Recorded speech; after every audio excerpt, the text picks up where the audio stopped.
Hi, Bacha Party. How are you? This is Neha and welcome to Rise and Shine. Today I am here with chapter number 3, class 9 from the book Beehive. And the name of the chapter is The Little Girl, right? And it is written by Catherine Mansfield. Okay, so The Little Girl. तो देखने में सुनने में लग रहा है कि किसी छोटी लड़की के बारे में चैप्टर है. सो अभी हम पढ़ेंगे और हम देखेंगे कि इसकी स्टोरी क्या है, इसमें हमें क्या क्या बताया गया है. और before we read the chapter there is before you read, so देखते हैं हमें क्या क्या इंस्ट्रक्शन दी गई हैं या क्या क्या हमें बोला गया है.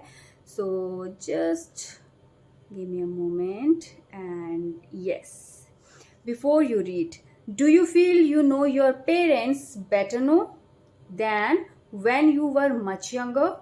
Perhaps you now understand the reasons for some of their actions that used to upset you earlier.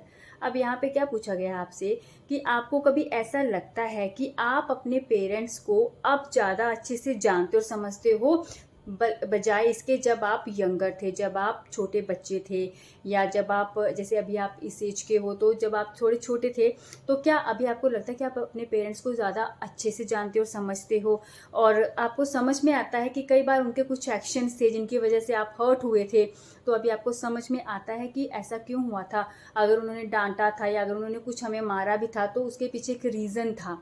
उन्होंने ऐसे ही नहीं, उस वक्त तो हम बहुत अपसेट हुए थे और कई बार हम बोलते हैं कि नहीं मेरे मम्मा पापा अच्छे नहीं हैं. तो आज क्या आपको रियलाइजेशन है कि हाँ नहीं ऐसा नहीं है, उन्होंने सही किया था. The story about a little girl whose feelings for her father changed from fear to understanding will probably find an echo in every home. तो basically it's a story about a little girl who used to hate actually her father. So for her father was a kind of giant devil kind of image. उसके लिए पापा father जो थे वो अच्छे नहीं थे. उनकी जो इमेजिनेशन थी that was not in a very healthy और गुड मैनर. तो ऐसा क्यों था, लेकिन धीरे धीरे उसको समझ में आया, उसका ये दृष्टिकोण, उसका ये एटीट्यूड, ये पर्सपेक्टिव था वो चेंज हुआ. वो हम देखेंगे स्टोरी में कैसे कैसे क्या हुआ. तो अभी आपको अपने अपने सबके ब्लंडर याद आ रहे होंगे ना, मैंने क्या किया था, ये किया था, तब तो मैं बहुत रोया था, रोई थी, मम्मा ने डांटा था. लेकिन एक्चुअल में अभी हमें पता चलता बड़े होके कि नहीं यार, मम्मा ने या पापा ने जो किया था वो सही किया था, गलती मेरी ही थी, है ना. तो कई बार क्या होता है ना जब हम बच्चे होते हैं बहुत सारी चीज़ों का पता नहीं होता है.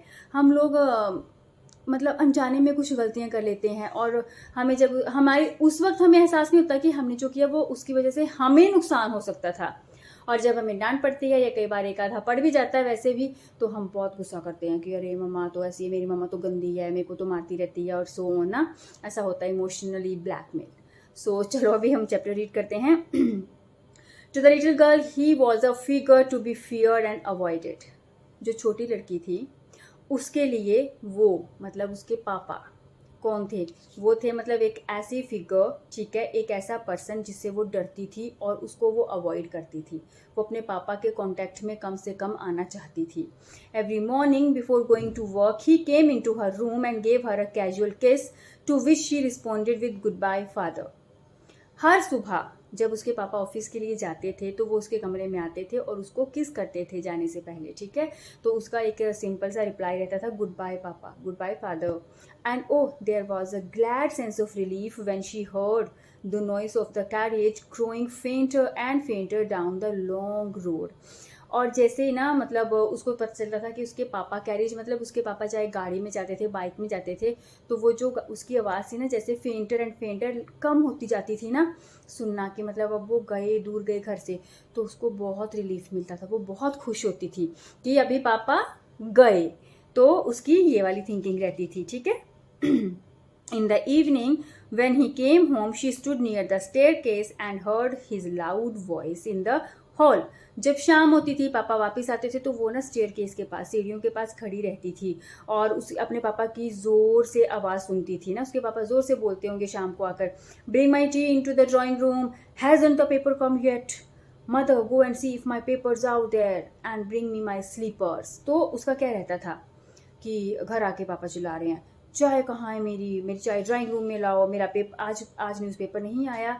तो वो मदर, उसकी जो मदर थी, उनको बोलता था कि जाओ और देखो मेरा पेपर वहाँ पड़ा है और मेरे स्लीपर्स लाओ। तो कुछ लोगों की आदत होती है ना कि थोड़े से वो लाउड होते हैं इंटेंशनली, चाहे वो किसी को हर्ट करना चाहें या ना चाहें, लेकिन उनकी जो टोन होती है ना वो हमेशा ही हाई पिच पे रहती है, उनके सुर जो है ना वो थोड़े ऊंचे ही लगते हैं हमेशा। तो इसके पापा भी वैसे ही थे, घर आए ऑफिस से तो ये करो वो करो, मतलब एकदम से घर में पूरा अफरा तफरी का माहौल हो जाता था, ठीक है। और वो स्टेयरकेस पे खड़ी रहकर, सीढ़ी के पास खड़ी रहकर वो सुनती थी। Kezia, now her name is introduced here. उसका नाम क्या है लड़की का, लिटिल गर्ल का, Kezia. Mother would call to her, मम्मा उसको आवाज लगाती है, Kezia if you are a good girl you can come down and take off father's boots. अगर तुम अच्छी बच्ची हो ना तो नीचे आओ और पापा के बूट उतारो, शूज उतारो। Slowly the girl would slip down the stairs more slowly still across the hall and push open the drawing room door. फिर वो आती है धीरे धीरे, ऐसे स्लिप धीरे धीरे स्टेयर से नीचे आती है और बहुत ही धीरे से वो हॉल को क्रॉस करती है और push open the drawing room door, जो ड्राइंग रूम का डोर है उसको खोलती है। मतलब उसके जो जेस्चर्स ये बता रहे हैं कि she does not want to go downstairs, उसको नहीं जाना है नीचे और अनविलिंगली कर रही है वो। अब उसकी मम्मा ने क्या बोला है, if you are a good girl. तो ऐसे होता है ना बचपन में, अच्छा तुम अच्छे बच्चे हो ना, चलो ये चीज़ इसको दे दो, अच्छे बच्चे हो ना ऐसा कर लो। ये भी एक ट्रिक होती है पेरेंट्स के काम निकलवाने की, ठीक है। तो slip down means come down quickly and unwillingly, ठीक है। नीचे आना सुन के एकदम से वो नीचे तो आ रही है लेकिन अनविलिंगली आ रही है। And by the time he had his spectacles on and looked at her over them in a way that was terrifying to the little girl. और वो नीचे पहुंचती है तो उसके पापा ने ऐसे स्पेक्टेकल्स लगाए हुए हैं क्योंकि वो पेपर पढ़ रहे हैं ना, और वो ऐसे देखते हैं उनकी तरफ और मतलब वो ऐसे इन अ वे दैट वाज, ऐसे इस तरह से देखते हैं तो वो मतलब उसके लिए काफ़ी है उसको डराने के लिए, क्योंकि वो पहले ही डरती है। तो जैसे उसके पापा ऐसे देख रहे हैं तो फिर वो और डर जाती है। Well Kezia hurry up and pull off these boots and take them outside. Have you been a good girl today? तो उसके पापा क्या बोलते हैं, कीजिया जल्दी करो और ये शूज़ पुल ऑफ इनको निकालो, ठीक है, और इनको बाहर ले जाओ। और उन्होंने पूछा क्या तुमने आज अच्छे बच्चों की तरह बिहेव किया था? सो आई डोंट नो फादर। तो वो बेचारी ऐसे स्टैमर कर रही है पापा के सामने, जैसे डर के बोलते ना, थोड़ी डर गई है तो उसकी आवाज़ भी आ नहीं रही है, ऐसे ऐसे ना हकला के बोल रही है, मुझे नहीं पता पापा, you don't know. If you stutter like that, mother will have to take you to the doctor. तो उसके पापा ने उसकी जैसे इमिटेट किया उसको, you don't know। तो कहते हैं कि तुम अगर इस तरह हकलाओगी ना फिर मम्मा को तुम्हें डॉक्टर को दिखाना लेके जाना पड़ेगा, ठीक है। She never stuttered with other people, had quite given it up. But only with father because then she was trying so hard to say the words properly. ऐसा नहीं था कि वो उसको प्रॉब्लम थी कोई, या वो स्टटर उसकी जो मतलब ये बस स्टैमर करती थी, वो ऐसा नहीं था। लेकिन क्या था कि उसके पापा के सामने वो ऐसा करती थी। तो क्यों होता है, जब हम किसी से बहुत डरते हैं ना, है ना, तो हमारा नर्व सिस्टम पहले ही मतलब हमें पता है ना, हम इतना डर गए हैं, आवाज़ भी क्लियर नहीं निकलती है। तो अपने पापा के सामने उसके साथ ऐसा ही होता था। पापा से बात करती थी तो वो स्टैमर करना शुरू कर देती थी, राइट। उसके पापा को ये बात पसंद नहीं आती थी, ओके। एंड यही चीज़ थी, वो इतना डर के बोलने की कोशिश करती थी कि उसके जो शब्द है वो फ्रीक्वेंटली नहीं निकलते थे। What's the matter? What are you looking so wretched about? Mother, I wish you taught this child not to appear on the brink of suicide. Here, Kezia, carry my teacup back to the table carefully. अब उसके पापा देख रहे हैं, वो उसकी हरकतें notice कर रहे हैं, कह रहे क्या हुआ, प्रॉब्लम क्या है भाई, है ना, तुम इतनी अनहैप्पी क्यों लग रही हो। रेस्ट मतलब अनहैप्पी, तुम इतनी सैड क्यों लग रही हो। फिर वो कहते हैं मदर कि अगर तुमने मतलब मैं आई विश, है ना, कि तुमने इस बच्चे को क्या सिखाया होता, not to appear on the brink of suicide. मतलब वो ऐसी रहती है उदास सी, डिसअपॉइंटेड सी, तो मतलब ऐसा लगता है कि जैसे वो मतलब सुसाइड कर, जैसे सुसाइड मतलब अबाउट टू कमिट सुसाइड, मतलब अपने आप को मारना, हमें पता है ना, आत्महत्या करना। मतलब वो इतनी निराश सी लगती है। तो कैसे तुमने इसको कैसे पाला है, तुम इसको ऐसे पालते कि ऐसा ना लगता कि ये तो मतलब कभी भी सुसाइड कर ले, वैसी वाली फीलिंग इसको देख के आती है ना, बहुत उदास और ऐसे डिसअपॉइंटेड सी, ठीक है। तो फिर वो बोलते हैं कीजिया ये लो मेरा टी कप लो और इसको केयरफुली ध्यान से टेबल पे वापस रख दो, ठीक है। He was so big his hands and his neck, especially his mouth when he yawned. तो कीजिया उसको ऑब्जर्व करती है अपने पापा को, तो बोलिए वो बहुत बड़े थे, उनके हाथ, उनकी गर्दन और स्पेशली उनका माउथ, जब वो यौन जम्हाई लेते थे ना, उबासी लेते थे, तो अब कहते उनका माउथ एकदम इतना बड़ा लगता था. Thinking about him alone was like thinking about a giant. तो वो जब अकेले में अपने पापा के बारे में सोची थी ना, तो ऐसा लगता था किसी जायंट, जैसे एक बहुत बड़ी आकृति के बारे में सोच रही है. जाइंट जैसे हम बोलते ना, जैसे हम बोलेंगे तो दैत्याकार, राक्षस टाइप के बारे में सोच रही है. तो देखो, हम लोगों के लिए, बच्चों के लिए मोस्टली पापा क्या होते हैं? हीरो, है ना. पूछना who is your favourite hero? My पापा, ठीक है. लेकिन इसके लिए फादर का मीनिंग ही कुछ और था. तो बहुत डरती थी वो. On Sunday afternoons, grandmother sent her down to the dining room to have a nice talk with the father and mother. But the little girl always found mother reading and father stretched out on the sofa, and his handkerchief on his face, his feet on one of the best cushions, sleeping soundly and snoring. तो Sunday afternoon को, जब Sunday होता था, छुट्टी होती थी, तो afternoon को उसकी जो दादी माँ है वो उसको नीचे भेजती थी, जाओ अपने मम्मा पापा से नाइस टॉक, अच्छी अच्छी बातें करो, मतलब थोड़ा उनके साथ टाइम स्पेंड करो, ठीक है. तो वो जाती थी, तो उसको क्या रेगुलरली क्या मिलता था सीन? मम्मा कुछ पढ़ रही होती थी और उसके पापा जो हैं वो सोफे पे ऐसे सोए हुए हैं, ठीक है, stretched out on the sofa. उनका हैंकरचिफ, उनका रुमाल उनके फेस पे है, और उनका जो पैर है वो एक कुशन पे है, और वो आराम से सो रहे हैं, स्नोरिंग, खर्राटे ले रहे हैं आराम से, ठीक है. तो यही सीन होता था. उसने क्या बात करनी? मम्मा कुछ पढ़ने में बिजी थी, पापा सोने में बिजी हैं, तो वो क्या करती बेचारी, ठीक है. And she said on a stool, gravely reached him until he woke and stretched and asked the time, then looked at her. अब फिर से वो क्या करती है? वो बेचारी चुपचाप से जाके स्टूल पे बैठ जाती है, फिर अपने पापा को ऑब्जर्व कर रही है ना, ऐसे देख रही है, बड़ा मतलब उससे वही अनहैप्पी सिचुएशन में. और वो उठ जाते हैं पापा और ऐसे स्ट्रेच करते हैं, अंगड़ाई लेते, उठ के बंदा करता ही है ना स्ट्रेचिंग, है ना, और उनसे टाइम पूछते हैं. देन लुक्ड एट हर, और वो उसकी तरफ देखते हैं. Don't stare so Kezia, you look like a little brown owl. तो वो कहते हैं कीजिया ऐसे क्यों घूर रही हो? मुझे ऐसा घूरो मत, तुम एक छोटे से ब्राउन आउल की तरह लग रही हो. ऐसे देख रही है ना अपने पापा को. One day when she was kept indoors with a cold, her grandmother told her that father's birthday was next week and suggested she should make him a pin cushion for a gift out of a beautiful piece of yellow silk. तो एक बार ना उसको cold होता था, इसलिए वो घर पे ही थी, ठीक है. तो उसकी जो ग्रैंड मदर है वो उनको बोलती है कि उसके पापा का बर्थडे नेक्स्ट वीक आ रहा है. तो उसकी ग्रैंड मदर बोलती है कि तुम ना अपने पापा के लिए छोटा सा पिन कुशन येलो वो बनाओ, कुशन बनाओ छोटू सा ना, जिसमें फिर कुछ फिलिंग करते हैं. तो उसके लिए वो उसको ना येलो सिल्क का एक जैसे क्लोथ देती है, कहती है कि इसके अपने पापा के लिए गिफ्ट बनाओ, ठीक है. एक्चुअली दादी जो है उनकी वो एफर्ट्स करती हैं कि बच्ची जो है वो अपने मम्मा पापा से स्पेसिफिकली पापा के साथ घुल मिल जाए. And laboriously with a double cotton, the little girl stitched 3 sides, but what to fill it with? That was the question. So बहुत efforts और difficulty. Obviously कुशन बनाना छोटी सी बच्ची के लिए it was not a child's play, right? It was not a piece of cake, and मतलब it was not that much easy. और उसने क्या किया? डबल कॉटन, उसको मटेरियल बता रहे हैं ना कि बहुत एफर्ट से, लेबोरेसली मीन्स बहुत एफर्ट्स के साथ, तो डिफिकल्टी से, with double cotton the little girl stitch 3 side, तीनों साइड से उसने स्टिच कर दी, और एक साइड उसमें फिल रखने के लिए ओपन रखी. लेकिन अब समस्या थी उसमें भरा क्या जाए कुशन में कि वो फ्लफी हो जाए. The grand mother was out in the garden and she wondered into mother's bedroom to look for scraps on the bed table. She discovered a great many sheets of fine paper, gathered them up, tore them into tiny pieces and stuffed her case, then sewed up the 4th side. अब उसने क्या किया? दादी माँ बाहर थी, उसको दिखी नहीं, वो गार्डन में थी. वो जाती है अपने मम्मा पापा के बेडरूम में और देखती है कुछ मुझे मिले स्क्रैप, मतलब कुछ ऐसा ही बेकार की कोई मतलब पड़ा मिले. तो बेड की टेबल पे उसने देखा कि बहुत सारी शीट्स थी, अच्छे कागज़ की शीट्स थी, ठीक है. और वो उन सबको इकट्ठा करती है, सारी शीट्स को फाड़ देती है और उनके छोटे छोटे पीसेस करके, टाइनी पीसेस करके वो जो कुशन था उसको फिल कर देती है, और फिर उसकी 4th साइड को भी वो सिल देती है. That night there was a hue and cry in the house. Father's great speech for the Port Authority had been lost.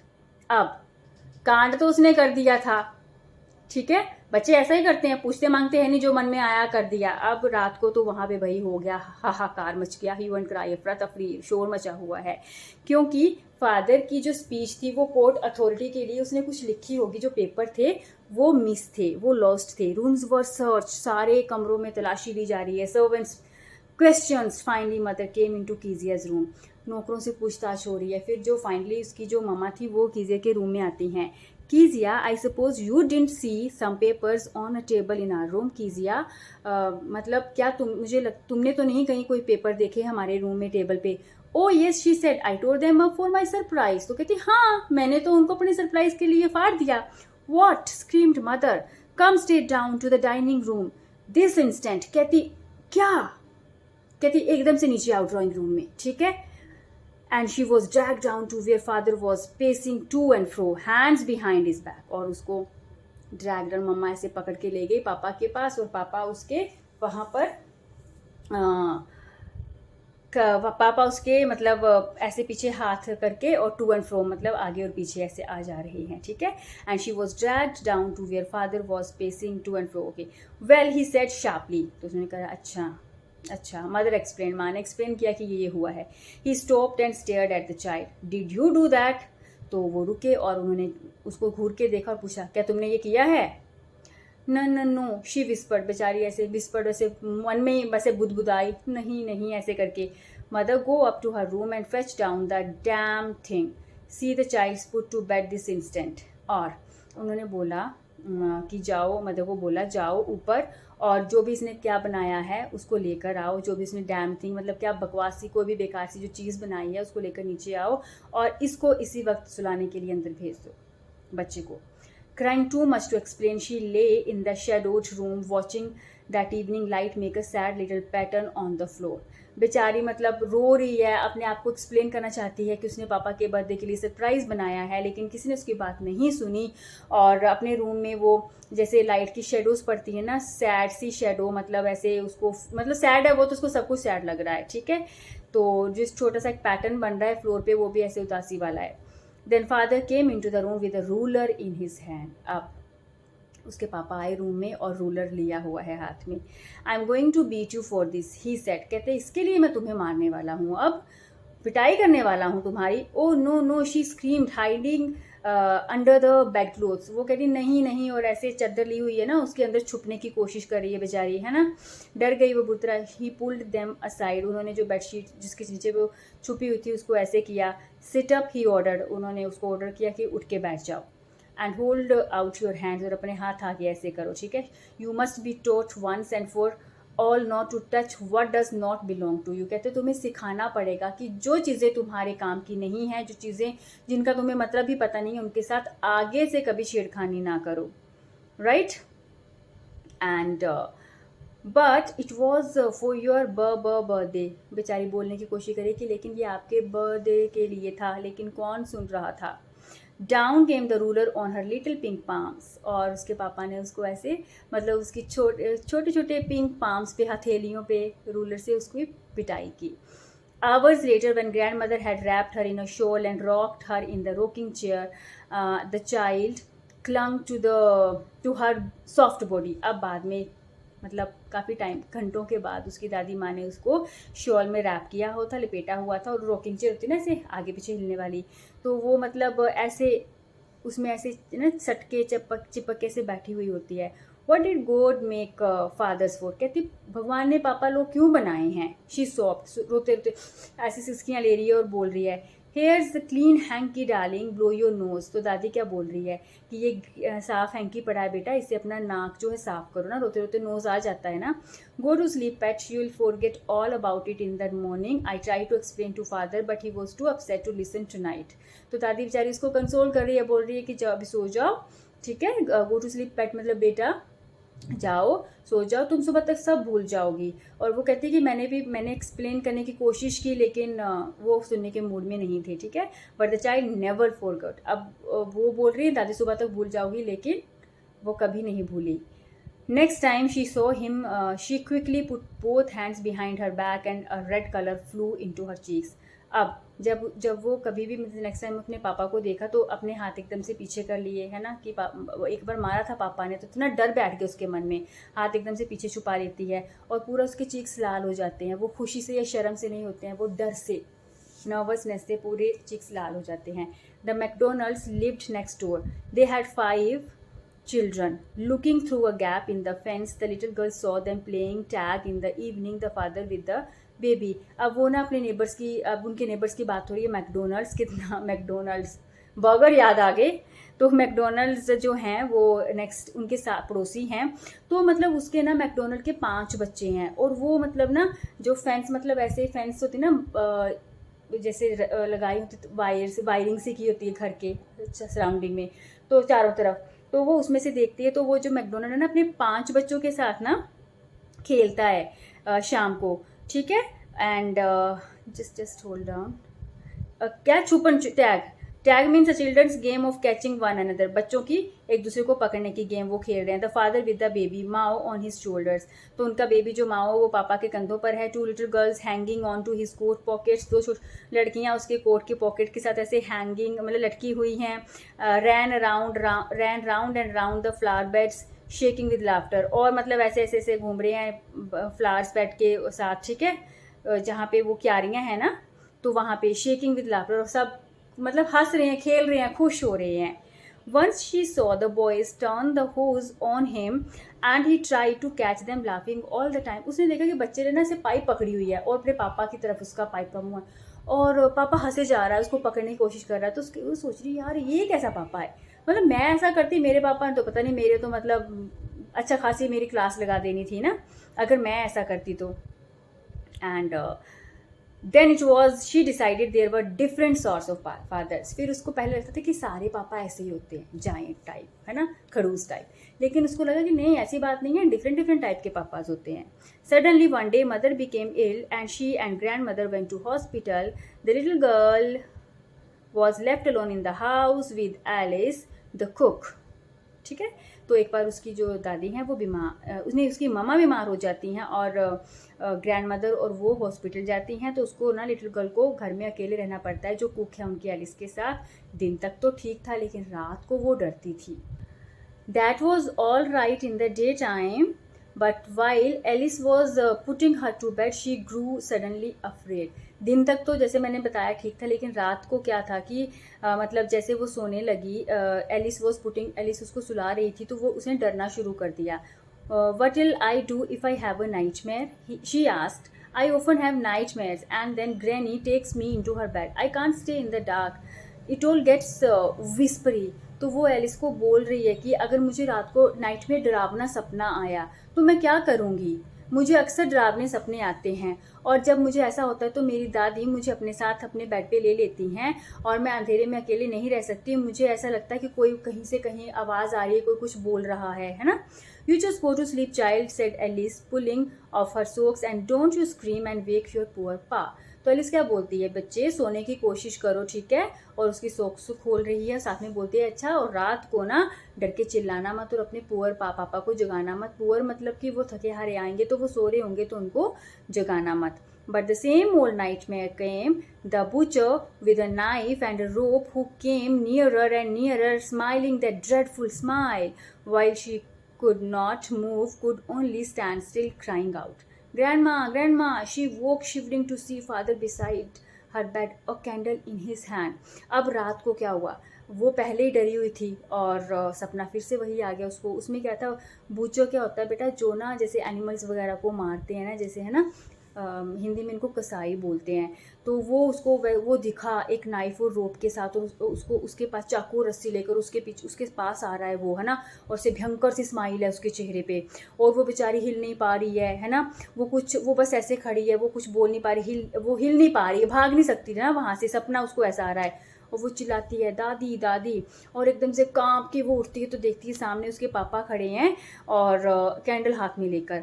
What's the matter he said, क्या हुआ उन्होंने पूछा। Oh a butcher a knife I want granny, तो वो ऐसे नींद में बेचारी डरी हुई बोल रही है कि ऐसे बूचो नाइफ है, वो कहती दादी मुझे दादी चाहिए। He blew out the candle, bent down and caught up the child in his arms, carrying her along the passage to the big bedroom। उन्होंने क्या किया, कैंडल थी उनके पास ना, he blew out the candle, bent down झुके वो, ठीक है, और बच्चे को अपनी बाजू में ऐसे उठाया और उसको अपने साथ नीचे बड़े बेडरूम में ले गए, अपने वाले बेडरूम में। A newspaper was on the bed, he put away the paper then carefully tucked up the child. उन्होंने क्या किया, न्यूज़पेपर था बेड पे, उसको हटाया, उसको सुलाया और उसको अच्छे से चादर से कवर किया। ही ले डाउन बिसाइड हर, और उसके साथ वो खुद भी सो गए। Half asleep still with the butcher smile all about her it seemed। उसके पापा मतलब अभी पुत्र सोई नहीं, आधी नींद में है, और उसको अभी भी वो जो बूचर है ना वो दिख रहा है स्माइल करता हुआ। She crept close to him, और वो ऐसे ना धीरे धीरे क्रेप्ट मतलब ऐसे रेंगती रेंगती वो उसके पापा के पास चली जाती है। स्नगल्ड हर हेड अंडर हिज आर्म, और अपना जो अपना जो सर है ना पापा की बाजू के नीचे ऐसे स्नगल ऐसे घुसेड़ती है। Moved into a warm comfortable position close to another person, ना ऐसे बाजू के नीचे ले जाती है। Held tightly to his shirt, और उसकी जो शर्ट है पापा की ऐसे पकड़ी हुई tightly. Then the dark did not matter, she lay still. अब उसको पता चल गया उसके पापा के साथ वो कंफर्टेबल हो गई, और फिर उसको मैटर नहीं किया अंधेरा वधेरा कुछ भी, ठीक है। Here rub your feet against my legs and get them warm said father, ठीक है। तो पाँव उसके ठंडे थे, उसके पापा बोलते हैं कि तुम्हारे अपने पैर मेरे पैरों के साथ रब करो जिससे वो गर्म हो जाएंगे। तो उसके पापा बहुत ध्यान रख रहे हैं उसका, कितने प्यार से उसको लाए, आप उसकी केयर कर रहे हैं कि पैर ठंडे हैं तो ऐसे करो उसके, मतलब मेरे पैरों के साथ लगाओ और गर्म हो जाएंगे, ठीक है। Tired out he slept before the little girl, a funny feeling came over हर। तो उसके पापा थके थे तो उसके सोने से पहले ही वो सो गए, और ये उसके लिए बड़ी फनी सी फीलिंग थी, वो देख रही थी कि पापा मतलब सो गए हैं पहले। Poor father not so big after all and with no one to look after him. तो कहती कि बेचारे पापा ना इतने भी बड़े नहीं हैं जितना वो जाइंट समझती ना, कहती इतने भी बड़े नहीं है ना, और आफ्टर ऑल उनका कोई ध्यान रखने वाला है ही नहीं है ना, क्योंकि वो खुद इतना काम करते हैं। He was harder than grand mother, but it was a nice hardness and every day he had to work and was too tired to be Mr. McDonald। तो कहती he was harder than grandmother, दादी के साथ सोती, दादी थोड़ी soft है, कहती कि ग्रैंड मदर से तो थोड़े हार्डर हैं बट ये अच्छे हैं, अच्छी वाली हार्डनेस है ये, है ना। और कहती कि मतलब वो सारा दिन काम करते हैं, बहुत थक जाते हैं, है ना, तो वो मिस्टर मैकडोनल्ड की तरह मेरे साथ खेल नहीं सकती क्योंकि वो थक जाते हैं सारा दिन। She had torn up all his beautiful writing, so उसने जो भी अपने दिमाग में या जो भी उसने कुछ लिखा होता है ना अपने मन में पापा के बारे में, वो सबको फाड़ देती है, मतलब एक तरह से उन सारी थिंकिंग उन थॉट्स को वो फेंक देती है, ठीक है। She stirred suddenly and sighed, और एकदम से वो ऐसे करती है, मतलब कांपती है ना, और आह भरती से ना ऐसे करते हैं ना। What's the matter ask her father another dream, ऐसे वो जब करती है तो उसके पापा फिर से पूछते हैं कि क्या हुआ, फिर से कोई सपना आया क्या। Oh said the little girl my head's on your heart, कहती है कि मेरा जो सर है वो आपके दिल के ऊपर है। I can hear it going, what a big heart you have got father dear, कहती है आपका दिल कितना बड़ा है प्यारे पापा, ठीक है, फादर डियर। तो मतलब उसका जो पापा के लिए जो उसकी एजम्पशंस थी, जो उसने एक इमेजिनेशन की थी क्रूअल टाइप और एक बड़ी जायंट सी फिगर वाले पापा जो हमेशा डांटे मारते हैं, वो उसके सारे मतलब पूरा ख़त्म हो गया। उसको लगा कि उसके पापा सच में बहुत प्यारे हैं, उससे प्यार करते हैं, और लास्ट में वो उस चीज़ को रियलाइज़ करती है और उसका सारा डर ख़त्म हो जाता है, और इसी ब्यूटीफुल नोट पे हमारा चैप्टर भी ख़त्म हो जाता है। तो moral of the chapter is, कभी कभी पेरेंट्स हमसे हमारे लिए हमें फील होता है स्ट्रिक्ट हैं, रूड हैं, बट सूनर और later we get to feel और वी रियलाइज़ दैट जो भी उन्होंने किया है वो हमारे वेलफेयर के लिए किया होता है, हमारे अच्छे के लिए किया होता है, क्योंकि हमारे पेरेंट्स से ज़्यादा अच्छा हमारे लिए कोई और नहीं सोच सकता है। So this is the moral of the chapter, and in the next video I'll see you with the word meanings. Till then, take care. Bye bye. Happy learning.